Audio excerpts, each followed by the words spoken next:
Welcome back to Analysis, where we've been looking at what many people judge to be a counter-revolution in Egypt. In this half, we'll be looking at the social and economic aspects of the crisis in Egypt. My studio guests from the first half of the programme have all rejoined me, and we're also pleased to welcome Lubna Hossam on the phone from Berlin. Lubna is from the German Institute for International and Security Affairs. Sabah, there's still a profound economic crisis. It's not being made any better by the instability in Egypt. Do you think that one possible thing that may happen to the military government is that its plans can be upset by protests which are sparked from this rather than from the effects of the coup? Well, I don't think this is going to be the reason why they have the economic problems. The economic problems has been compounded with to start with the first revolution against Mubarak, then the coup d'etat against it, then the abuse of power at the present moment. And I must say, at this point, I find it incredible that the world community, indeed even the international community, is not objecting to the idea of retroactive legislation in the criminal side. The Muslim Brotherhood was a legitimate organization to decide now that it is illegitimate and to take it back to the people. This is really an abuse of the basic of human rights. We haven't heard anything from the United Nations. We haven't heard from many of the other countries. But I think this is going to, the economic consequences and the social consequences is a result of this abuse and the widening of the abuse. So everybody is being labeled in one way or another. You have even people who were against Morsi, artists and literate people and liberal movement and journalists. Now they are facing the problem. There is this wide brush, and it is expanding to all sectors. Even the business sector, who used to back the government, are going to pull out. You have the problem, there was some finance coming from the Gulf, Abu Dhabi and UAE and Qatar and Kuwait and Saudi Arabia. This is going to dry out in the normal Arab process whereby they promise and then they don't deliver. This is going to have consequences, further consequences. So you have a multiple and a cumulative effect of the current policies of the government. Lubna, let me just bring you into this discussion at this point. I mean, from your point of view, do you think that the kind of continuing economic instability is going to make what is already a very difficult situation impossible to stabilise for the people who've led the coup? Yeah, most definitely. I really believe that.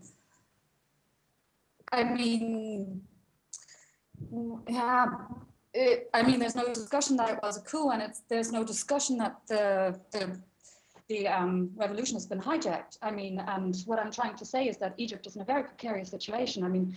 I could even describe it in the following manner. It's like a stick of dynamite just waiting to explode. You can't keep pressing people for this amount of time, and people went onto the streets and demanded a change of regime. And what happened? We had democratic elections. We had a democratically elected president who I did not vote for, but who was democratically elected, and the army stepped in and removed him from power. This is not the way democracy works, and it's not very credible to the world community, in my opinion, to do business in such a manner. It's not a commitment to democracy. You cannot putsch every single time you want to change something. You have to let the ballot boxes decide. You have to let people go to the ballot boxes and say, well, listen, we don't think Morsi's doing a good job. Well, we'll vote against him. And we'll vote for somebody else the next time. That's my opinion. And I think it is a precarious situation. I think it's a dangerous situation.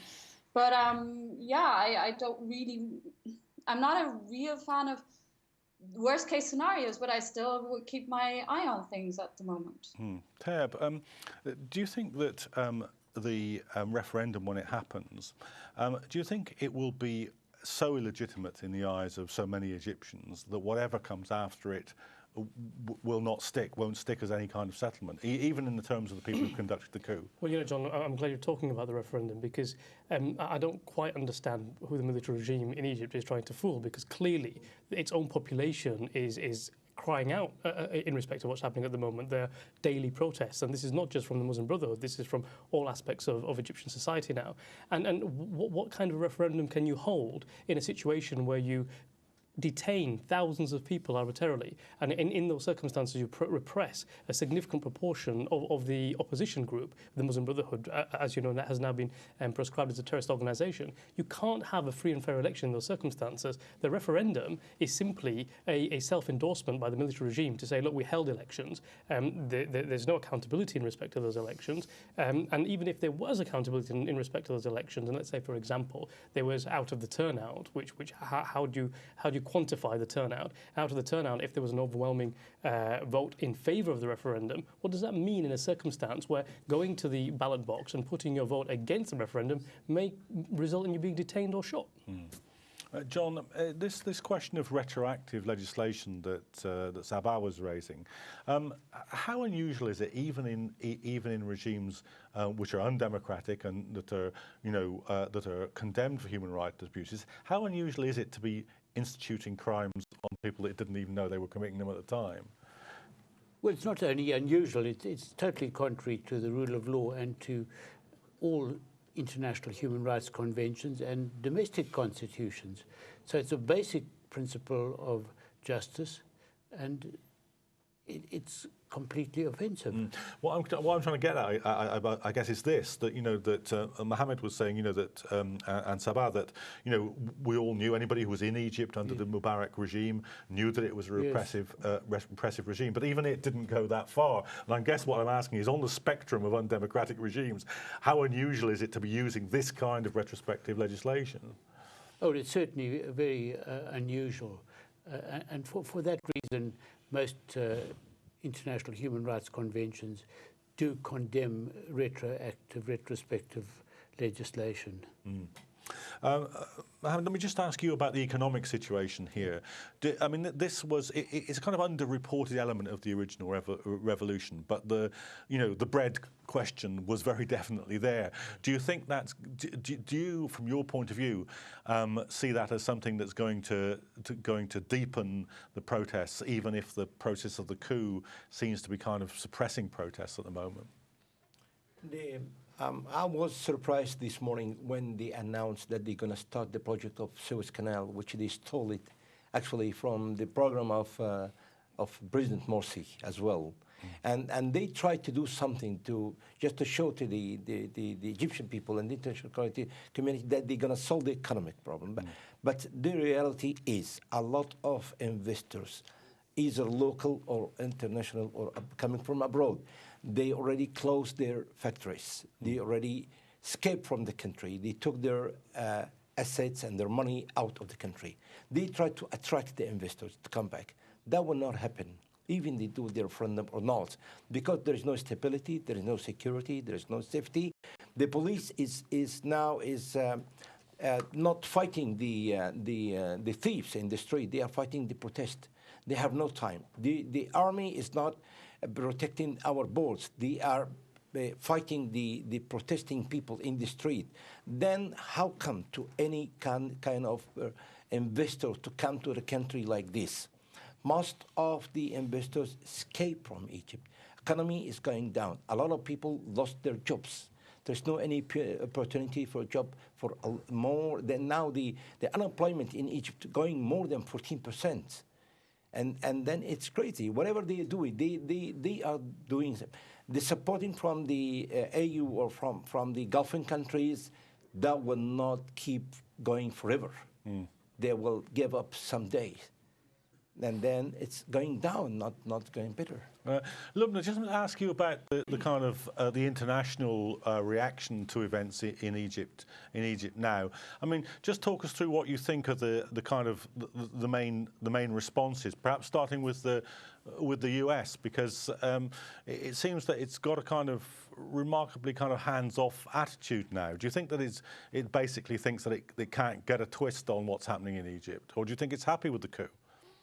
No, I don't think it's happy with the coup. I mean, that was fairly clear when they curtailed their military aid. I mean, that was a very clear signal towards Egypt, but also towards Israel and towards Saudi Arabia, who were actually pleading to have this aid kept. And the US definitely said, no, we don't condone what's happening, and we're taking a stance.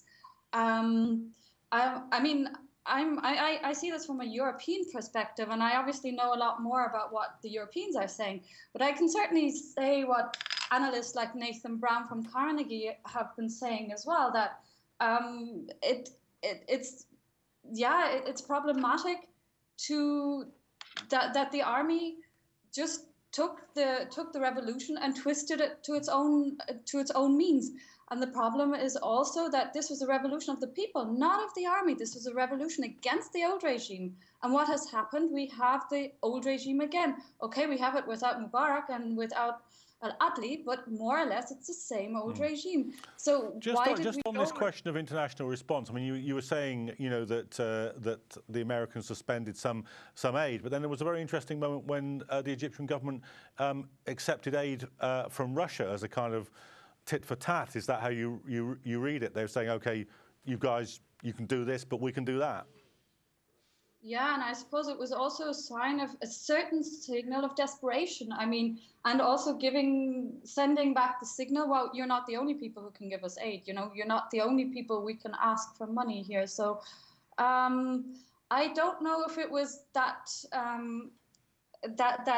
contemplated. On the other hand, you have to see that since Nasser and up to Sadat's time, you had a relationship with the Soviet Union, which delivered aid to Egypt. So there's this history of a relationship between Russia and Egypt. So, and this turn away from socialism on the part of Sadat is also something relatively new, and a lot of people were not happy with that. And Mubarak certainly exacerbated the situation by removing the social services which had been put in place by Nasser. So okay. I think you can see it from that perspective as well. Saba, I mean, perhaps we've talked about a lot of things that are unhappy and unwelcome developments in Egypt, but is one thing that's happening that the internal events of the Egyptian revolution have become so complex now that none of the major powers are really able to intervene effectively in it. I mean, that may be a short-term thing. Do you read it like that, or do you still think that they think they've got a sort of... I mean, they can't think that they've got the same kind of relationship with the Egyptian government that they had under the Mubarak regime? No, I think the Western powers have changed their views over the last 3-4 years. There was an idea that any Islamic of any sort is a bad thing. So they had Islamist and all sorts of terminology used for Al-Qaeda. Everybody was Al-Qaeda. Then they realized that it is part of the identity of the people in that part of the world, whether we like it or we don't. So we have to begin to address it and accept it somehow. When they began to do that, they fell into the trap of, for instance, now the Egyptian government is accusing the Americans of supporting the Brotherhood. And they are saying that Al-Qaeda is working with the Brotherhood and Qatar is working with the Brotherhood. So you end up with everybody, including the Russians, are working with the Brotherhood. The relationship between the Russians and Egypt finished with a long time ago. All the military has become Westerner. The economy has become a liberal economy. They cannot go back now to the Soviet era or the centralized economy. That's why they have the problem. The finance which is coming from the Gulf is a finance which doesn't touch the people, because it's one thing you give the credit of so many billions to the budget so that the Egyptian pound does not fall down, but it's another to find jobs for the people. Mm-hmm. That money which is being given is not going to it's not going into the project, it's not going to the people. It's something like figures affecting the economic situation, the value of the Egyptian pound and the ability to borrow money and all this, that and the other. But Mr. Average Egyptian has seen nothing. He's just there. The ordinary person is seeing his life getting worse by the day, regardless of the billions they're talking about. Mohammed, I mean, what do you make of the attitude of the Americans to the situation in Egypt now? I mean, the accusation from the government is that they're supporting the Brotherhood. Do you feel very supported? This is a game This is a media game. They always play it like this. Now we saw a lot of videos, watch a lot of videos that in the Congress, especially the committee of the Foreign Relations Committee, that they said that they are against the Muslim Brotherhood, they are against the Morsi's regime, they should support the coup authority or the army authority. This is the reality, because it's very easy to deal with a dictatorship or dictatorial regime more than the United States to deal with a democracy regime, as Morsi's was. And this is the reality. The United States always wants to deal in our region with any kind of dictatorial regime. It's easy for them to their benefits in the region, especially to support Israel, to support the security of Israel. There's no way to say that the United States at any time they are with the Muslim Brotherhood or something like this. This is a fake. It is not true. John, how do you see the sort of international politics in relation to the court case? Because these kind of high-profile international cases are rarely only legal processes. They have a political dimension. How do you see that? Well, I think the political issue in this case is whether the prosecutor of the International Criminal Court will be influenced by political considerations or whether she will adopt a purely legal attitude towards the case. And our argument is that in law, the International Criminal Court is required to consider and to investigate crimes that have been committed in Egypt. There may be political factors that compel the International Criminal Court or try to persuade the International Criminal Court not to exercise jurisdiction. But I think that will be completely improper. I think from a legal point of view, the International Criminal Court is required to exercise jurisdiction. Do you think that's how it will play out, or do you think that the political considerations might, however regretfully, play some role? Well, there's always a chance that political considerations may influence legal decisions, and that's, of course, not proper. I'm quite confident, actually, that the political considerations in respect of Egypt will allow the International Criminal Court to do what it's supposed to do. Why do you think that? Just sort of walk us through why you think that will be the case. Well, look, the international community, and I'm talking about two aspects of the international community. In our current modern age, you can sit in your living room as an ordinary citizen in London or in some part of England and see what happened in Rabat Square on the 14th play out in your living room. And that disturbs people across the globe. And that pressure is the pressure that will influence governments across the globe to then allow the International Criminal Court to do what it wants to do, to do what it needs to do. And I think at the moment we have a situation where there isn't any special protection given to the state of Egypt. You may argue in the other work that we've done previously that in respect of, for example, war crimes in Israel, there has been a massive political interference with legal work. I don't see that in this particular case. And I think the International Criminal Court should be brave enough to do what it thinks is right in accordance with the rule of law. And I don't think really political interference will have an effect. So perhaps, John, the deteriorating situation, the sort of ongoing repression may actually work to make the court more alert to the problem that you're putting before it. Certainly, I think that as the situation deteriorates, the likelihood that the court will exercise jurisdiction must intensify. And what would be the outcome if you won your case? What would happen as a result? Well, all we are asking is that the International Criminal Court initiate investigations with a view to prosecution of those responsible for committing international crimes, a crime against humanity in particular. We're not saying that the military regime is the only regime responsible for the commission of international crimes, but it seems to be the primary suspect, and so all international crimes committed in Egypt since the overthrow of the Morsi regime must be investigated. I mean, if that were to come to pass, Sabah, that would be a kind of significant political interruption into events, wouldn't it? Well, I think it's very important that things of that nature should be taken on board and should be tried, because at the end of the day, maybe the international politics will not necessarily change the world, but one, it gives the moral authority And sometimes it may work.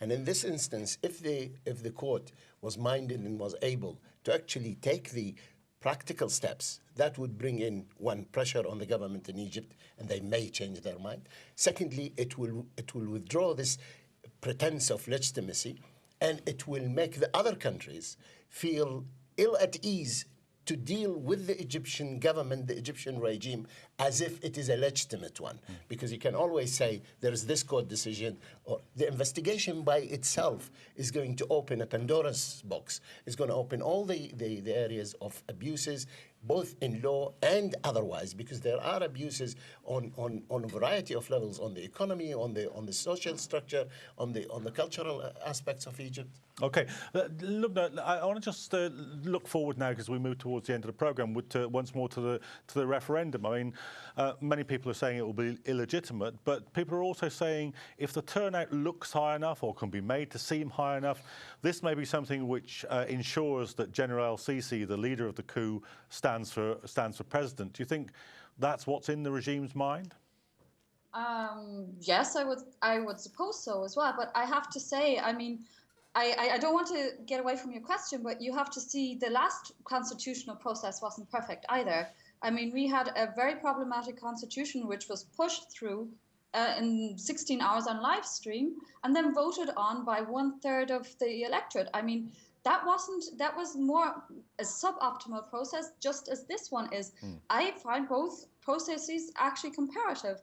So yes, of course, they're going to try to push this referendum through, and the assumption is that it will pass, because if you put a referendum, if you put a document to the people, that people will go out and vote yes for it. And even if there are some no votes probably from the Muslim Brothers side, that the yes votes will hold the majority. And but I think irrespective of the fact whether the constitution passes or not, and I'm assuming that it will pass, that Sisi will candidate for presidency. I mean, I've been asking myself all the time, is Sisi trying to be another Gamal Abdel Nasser? I mean, which would very much disturb me, because Nasser was anything other than a Democrat. I mean, he was many things, but not a Democrat. Okay, so, and that would be throwing Egypt back. I'm afraid we're going to have to leave it there, because that's all we've got time for. But of course, we will be following events in Egypt right the way through the anniversary of the revolution that's coming up on the 25th of January, and the referendum and the events beyond that. So do rejoin us in future editions of Analysis. Thanks for watching.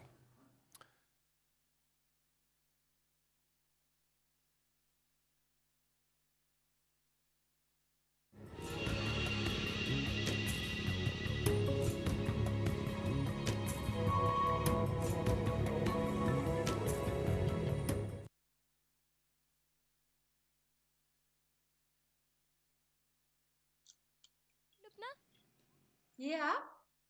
Hello? Okay, I can't seem to hear you. Hello? Hello? I can't hear you. Can you hear me? Hang on, I put on my ear, Okay. And my which headphone one? again. Perhaps I'll be This? able to hear you better if I do. Okay. Okay, now I can hear you, strangely Okay, enough. that's great. No, I just wanted to say thank you very much for joining us. We really appreciated it. Your contribution was very valuable. What I will do is I'll send you a link with, you know, the video itself once we've uploaded it onto our YouTube channel, okay? Okay, great. Have a lovely day, Lubna. Take care. Thank you very much. Bye-bye.